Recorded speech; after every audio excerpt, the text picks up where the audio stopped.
Hello. I'd like to talk about my experience of mesothelioma.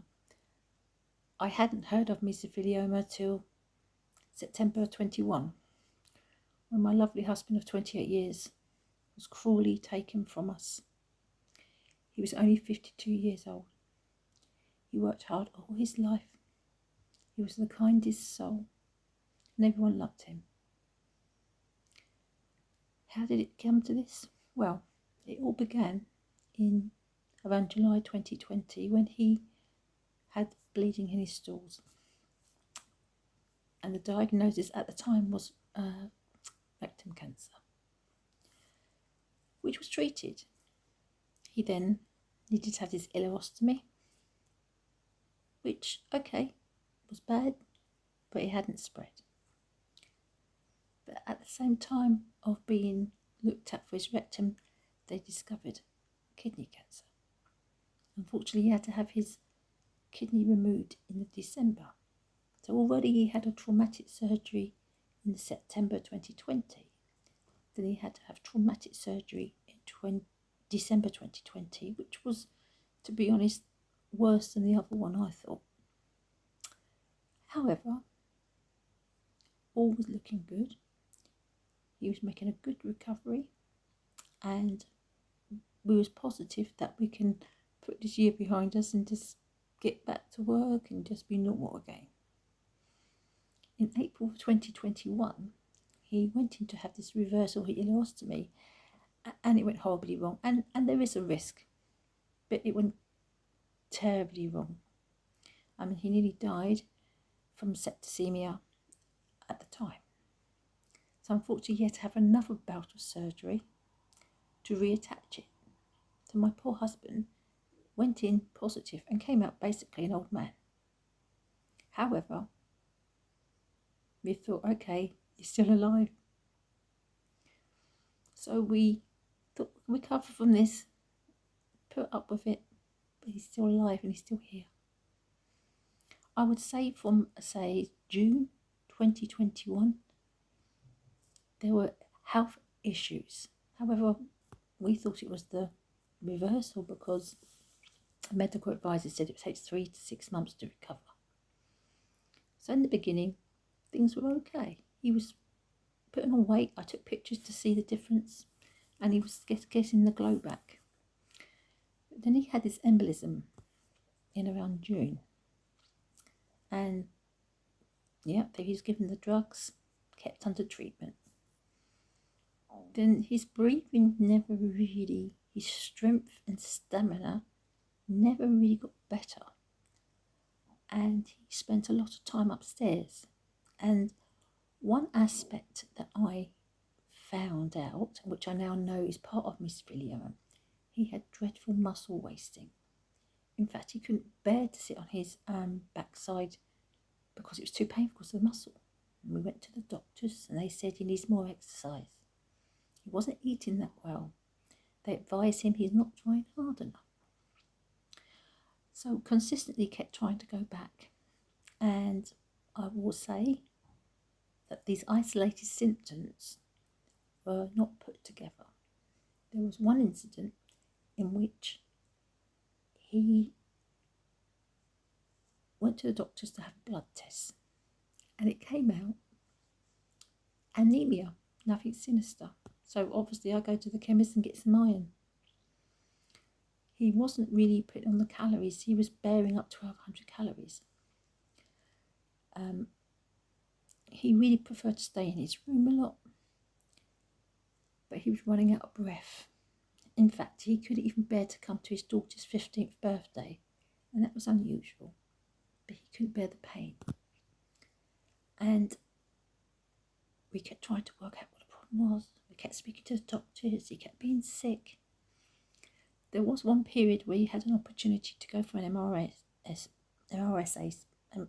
scan, and he was so ill and poorly, he just wanted to be at home. So I respected that, because he couldn't bear to be waiting in the corridors to be treated, and it was COVID at the time, so everyone was going there rather than the doctors, because the doctors were telephone conversations.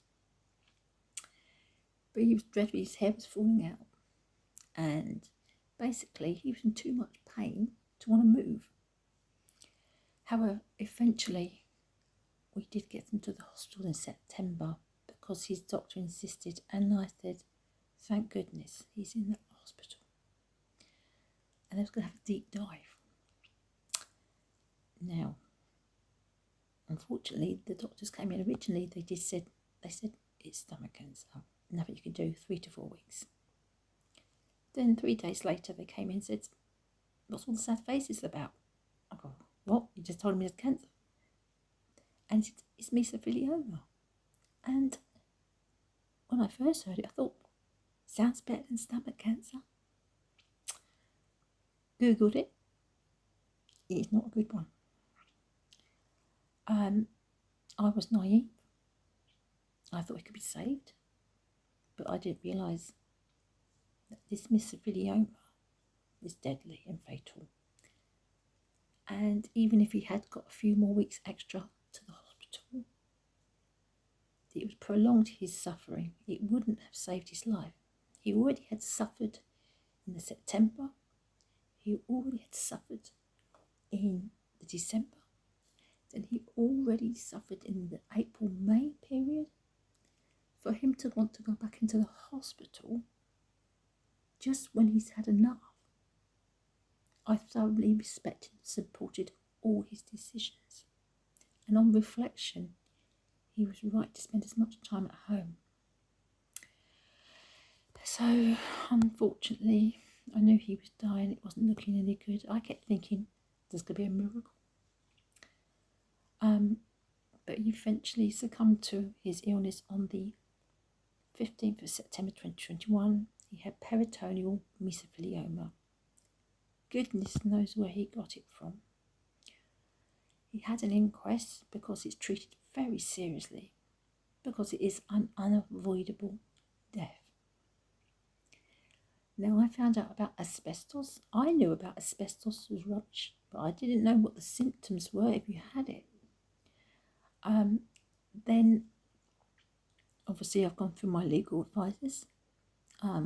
We tried to trace his work history, but there is another avenue that we have explored, which at the time, being British and not understanding this new idea that talcum powder and possibly some makeup products that have been manufactured in the USA are used in this country.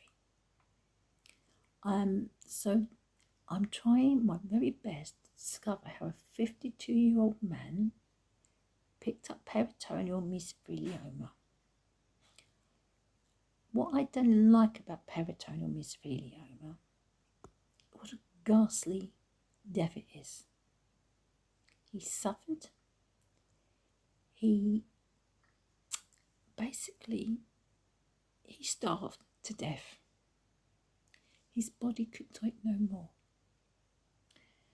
So I'm a 52-year-old widow. That needn't have happened. My husband was a kind, full of life man, and this illness ravaged his body. If it was a car accident, I wouldn't like it, but I could understand it. It was a heart attack. I wouldn't like it, but I could understand it. But the fact that my husband was exposed to asbestos makes me very angry. I cannot do anything more for my husband. However, this rare cancer that I believe even some medical practitioners have little experience with is nasty, and it really destroys people's lives. So I have an 18-year-old son. This week I'm having his 18th birthday at his father. Because of mesothelioma, my husband will never be able to take his son for a pint on his 18th birthday. My husband didn't deserve it, and no one deserves this end.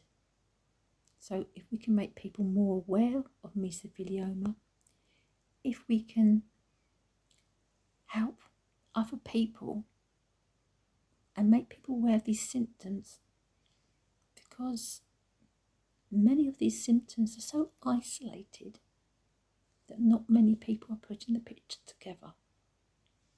Deep in my heart, I know he could never be saved from it. My logical brain says, basically, no chance. My emotional sadness for me and my children will last forever. I love my husband very much, but while I sit in this lawn, this lounge, my husband is at the graveyard because of asbestos. And I like to share my story, how awful it is. And he was only 52 years old.